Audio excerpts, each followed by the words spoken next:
Nicolas Sarkozy est seulement le deuxième chef de l'État français privé de cette distinction dans l'histoire, après le maréchal Pétain. Fier peuple iranien, nous sommes au cœur de l'une des plus grandes opérations militaires de l'histoire. Nous ne pouvons pas vivre dans un monde où l'Iran posséderait la bombe atomique.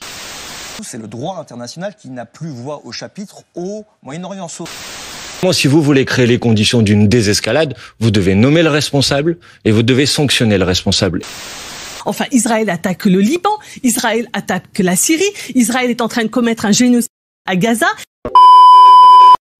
Salut à tous, bienvenue dans ce nouveau Flash Info. Ici on fait un tour rapide et sans filtre de l'actu brûlante du moment. Pour les analyses complètes, direction notre format, le Sage React. Tout est sur la chaîne. Pensez à vous abonner et à activer la cloche de notification. C'est simple, mais ça change tout pour nous aider à continuer. Allez, tout de suite on rentre dans le vif du sujet. C'est lors de son élection à la présidence de la République en 2007 que Nicolas Sarkozy avait été élevé au grade de Grand Croix de la Légion d'honneur. Il est seulement le deuxième chef de l'État français privé de cette distinction dans l'histoire, après le maréchal Pétain. Désormais actée, cette décision avait suscité nombre de débats dans la sphère politique, jusqu'à Emmanuel Macron, qui déclarait fin avril. De mon point de vue, de là où je suis, je pense que ce ne serait pas une bonne décision. Nicolas Sarkozy s'est également vu exclure de l'Ordre national du mérite, condamné avec l'ancien président. Son avocat Thierry Herzog et l'ex-magistrat Gilbert Azibert se sont aussi vus retirer leur distinction. Moi, je veux dire ici devant vous mon soutien à Nicolas Sarkozy, mon respect. Ça a été un président de la République, ce n'est pas rien. Ça a été un grand président de la République. On peut être d'accord, pas d'accord, on peut l'avoir soutenu, l'avoir combattu, mais cette décision, même si visiblement elle s'impose d'elle-même, elle est... C'est la règle. Oui, on l'accepte, vous l'acceptez? C'est une règle, mais c'est aussi une honte pour un président qui ne mérite pas ce type de décision. Et j'avais cru que le président de la République lui-même s'y était opposé. Écoutez, voilà, dont acte. Mais moi, je veux redire ici que ça n'enlève rien à l'estime que beaucoup de Français continuent de porter à Nicolas Sarkozy. Fier peuple iranien, nous sommes au cœur de l'une des plus grandes opérations militaires de l'histoire, l'opération Rising Lion. Le régime islamique qui vous opprime depuis près de 50 ans menace de détruire mon pays, l'État d'Israël. L'objectif de l'opération militaire israélienne est d'éliminer cette menace, à la fois la menace nucléaire et la menace des missiles balistiques qui pèsent sur Israël. En atteignant nos objectifs, nous vous ouvrons également la voie pour que vous puissiez atteindre votre objectif, à savoir la liberté. Au cours des dernières 24 heures, nous avons éliminé des commandants militaires de haut niveau, des scientifiques nucléaires chevronnés, la plus importante installation d'enrichissement du régime islamique et une grande partie de son arsenal de missiles balistiques. D'autres frappes sont en cours. Le régime ne sait pas ce qui l'a frappé.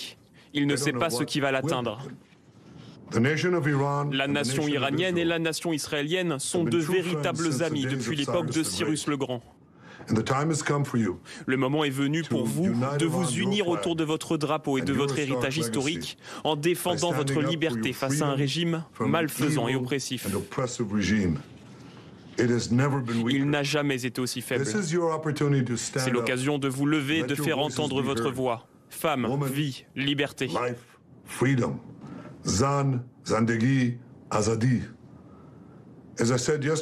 Comme je l'ai dit hier et maintes fois auparavant, le combat d'Israël n'est pas contre vous. Ce n'est pas contre vous, le courageux peuple iranien, que nous respectons et admirons. Notre combat est contre notre ennemi commun, un régime meurtrier qui vous opprime et vous appauvrit. Peuple courageux d'Iran, votre lumière vaincra les ténèbres. Je suis avec vous. Le peuple d'Israël est avec vous. Nous ne pouvons pas vivre dans un monde où l'Iran posséderait la bombe atomique, car c'est une menace existentielle et une menace pour notre sécurité à tous. Mais nul n'est plus directement visé qu'Israël, dont l'Iran appelle sans relâche à la destruction. Je l'ai souvent répété, Israël a le droit, comme chaque peuple, de vivre délivré de l'angoisse de l'anéantissement, du risque de l'attaque et de la menace du terrorisme. Nous restons attachés à cette exigence pour la sécurité d'Israël. Je l'ai réaffirmé ce matin au Premier ministre Benyamin Netanyahou. Face au risque majeur de déstabilisation pour toute la région, la France appelle désormais toutes les parties à la plus grande retenue pour éviter l'escalade sur le territoire. Pour ce qui est de l'Iran, nous soutenons la sécurité d'Israël. Et donc, si Israël devait être attaqué dans le cadre d'une représaille par l'Iran, la France, compte tenu de ses emprises, et si elle était en situation de le faire, participerait aux opérations de protection et de défense d'Israël. Et j'ai marqué notre disponibilité en ce sens. À l'inverse, je n'envisage aucunement de participer à quelque opération offensive que ce soit. Ça n'est pas notre rôle et ça n'est pas le chemin que nous choisissons, je l'ai déjà dit. Nous sommes pour un chemin diplomatique sur la question du nucléaire et du balistique iranien. Macron a commencé sa prise de parole à l'instant et il explique que l'Iran porte une lourde responsabilité de la situation dans la déstabilisation de toute la région et que le monde, c'est son expression, le monde ne peut pas vivre avec un Iran disposant de l'arme nucléaire. Donc il justifie en quelque sorte l'action du gouvernement israélien. Alors là, c'est intéressant parce qu'on voit quand même un président de la République qui fait fi du droit international. Encore une fois, il n'a pas tort sur les activités déstabilisatrices de l'Iran et du régime des Mollahs, mais là, en l'occurrence, on a un État souverain qui voit son territoire être violé par un autre pays, bombardé, décapité, l'ensemble de ton état-major. Ce que je veux dire par là, c'est que... J'ai pas la totalité de ces déclarations, je ne sais pas s'il a tout... D'accord, je réagis. Ce que je veux dire par là, c'est que, encore une fois, aujourd'hui, les ambitions palestiniennes sont enterrées, celles de la population iranienne pourraient l'être, mais avant tout c'est le droit international qui n'a plus voix au chapitre au Moyen-Orient, sauf que sans droit international, c'est vraiment la loi des plus forts. Et aujourd'hui les plus forts, c'est qui? C'est Benyamin Netanyahou et Donald Trump. Vous avez implicitement un changement de la doctrine française dans le communiqué du président aujourd'hui.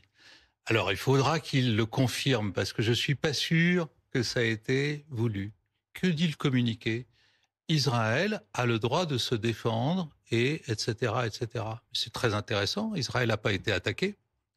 Et donc, vous voyez que, alors même que le général de Gaulle, en 67, fixe la doctrine française en disant « le premier qui attaque, je ne peux pas le soutenir ». Donc, Israël attaque, et le général dit « je ne soutiens pas Israël ». Là, il se passe quelque chose d'intéressant. Israël attaque en premier, et le président de la République dit « Israël a le droit de se défendre. C'est à peu près le chiffre que l'on dit. Mais de nouveau, j'insiste sur le fait que la CIA, comme nos services de renseignement, considèrent que les Iraniens ne se sont pas engagés dans les recherches, dans un effort de militarisation. Donc la vraie question que l'on devrait poser, puisque le président de la République hier a dit qu'on était à un stade critique du programme nucléaire iranien, c'est de dire mais quel stade critique du programme iranien, puisque la seule justification des frappes israéliennes, c'est évidemment le fait que l'Iran aurait franchi un seuil dans son programme nucléaire. Et aujourd'hui, personne ne nous l'a prouvé, et en tout cas, d'ailleurs, personne ne nous l'a même déclaré. The Iranians have responded with 3 waves of ballistic missiles. This is Israel's version of the Pentagon, the Kiryat. And the building on this compound was just hit. Please go back, please, go back, please. You can understand here, it's very tense at this specific location because the Iranians are now targeting the defense establishment of Israel. And so I'm going to have my cameraman pan up here to this building just across the street from the Kiryat. And so...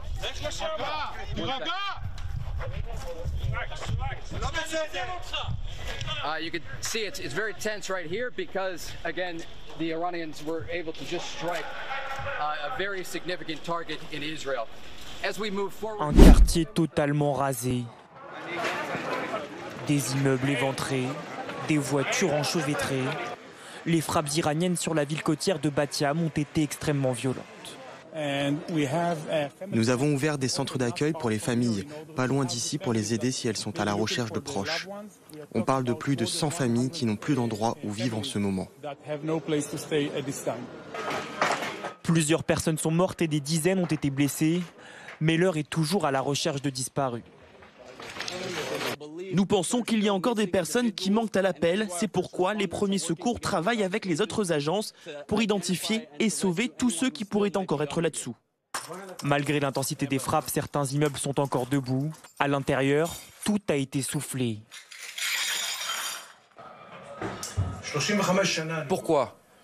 Pourquoi veulent-ils nous détruire?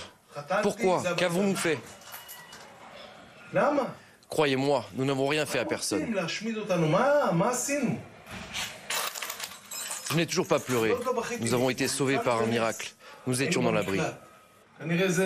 Ce sera probablement inscrit dans les livres d'histoire.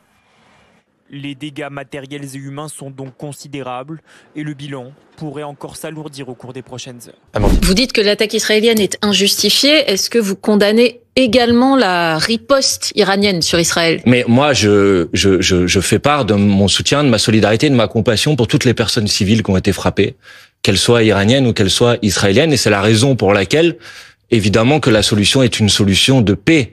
Donc vous appelez à la désescalade, comme tous les dirigeants européens aujourd'hui. Non, mais pas comme tous les dirigeants européens, parce que précisément, si vous voulez créer les conditions d'une désescalade, vous devez nommer le responsable et vous devez sanctionner le responsable. Et moi, je suis sidéré. Alors les Européens disent que le responsable, c'est l'Iran qui s'apprêtait à développer des bombes nucléaires. Écoutez, pour compléter, monsieur Bompard, ce que vient de dire Amandine Atalaya, il y a quand même le rapport de l'AIOA, l'Agence internationale sur l'énergie atomique, qui est assez clair. Il y a un flagrant délit de viol, de non-respect du traité de non-prolifération. Alors, le traité de non-prolifération nucléaire... C'est la déclaration de M. Grossi, qui est le responsable de l'agence. On va être complet. Traité de non-prolifération nucléaire, qui n'est pas signé par 4 pays dans le monde, dont Israël.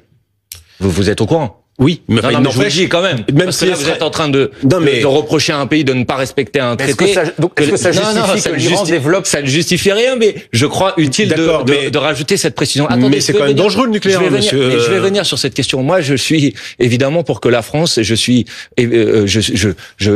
favorable à ce que la France reste attachée au principe de non-prolifération nucléaire, et donc évidemment à faire en sorte qu'il n'y ait pas de nouveaux pays qui puissent se doter d'un arsenal nucléaire, y compris par la population israélienne.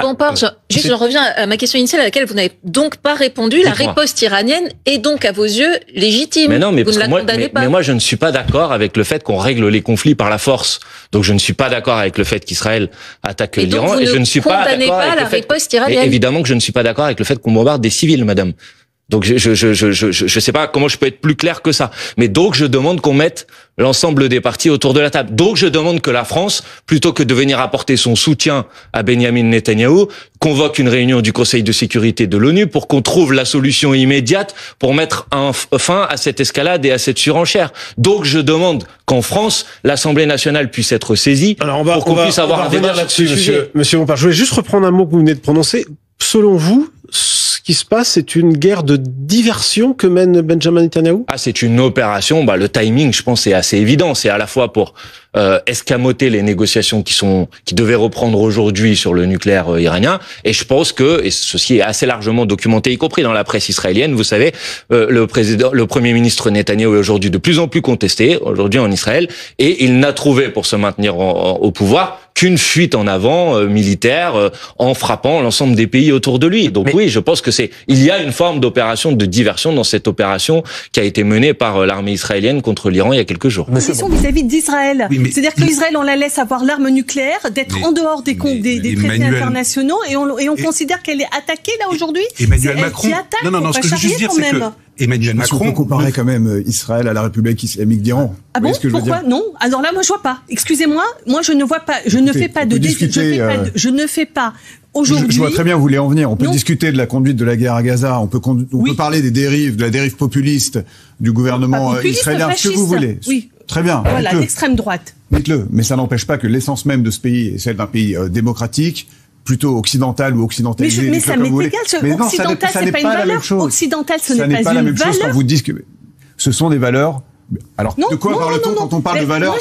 Écoutez, si Israël défend l'Occident dans le monde, au Proche et Moyen-Orient, excusez-moi, c'est un très mauvais défenseur des dites valeurs occidentales. Aujourd'hui, ce que je pense, c'est que nous sommes en train de nous affaiblir aux yeux du monde, d'affaiblir considérablement le fait que, je pense que l'Occident peut apporter des choses intéressantes au monde, mais elle ne peut pas le faire dans ces conditions. Elle ne peut pas le faire en soutien d'un génocidaire qui attaque l'Iran et que l'on défend, que l'on considérait...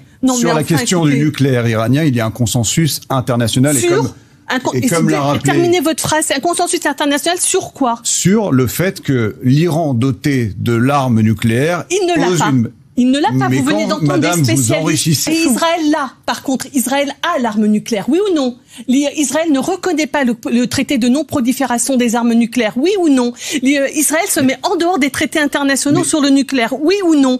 Alors pourquoi est-ce qu'on ne dit rien à Israël concernant l'arme nucléaire qu'il détient, alors qu'en dehors de tout accord international, l'Iran est en train de négocier avec le groupe qui cherche à empêcher, et je souhaite que l'Iran n'ait pas l'arme nucléaire. Et je le souhaite, je vais vous le dire, pas simplement pour l'Iran, je pense qu'il faut faire baisser l'arme nucléaire. Par contre, je n'accepte pas l'idée qu'aujourd'hui on déclare que Israël a le droit de se défendre alors que c'est Israël qui attaque, c'est Israël qui a l'arme nucléaire et c'est Israël qui se comporte de façon guerrière avec tous ses voisins. Enfin, Israël attaque le Liban, Israël attaque la Syrie, Israël est en train de commettre un génocide à Gaza. C'est aussi Israël qui a été attaqué le 7 octobre. D'accord, on peut pas écrire toute l'histoire à partir du 7 octobre. D'abord, le 7 octobre, ça a commencé avant. Je veux dire, le problème palestinien n'est pas le 7 octobre. Il est antérieur au 7 octobre. Et depuis le 7 octobre, ça ne donne pas le droit à Israël de se comporter comme elle se comporte. Avec tous ses voisins et avec les Palestiniens. Ils sont en train de commettre un génocide, on ne va pas l'accepter.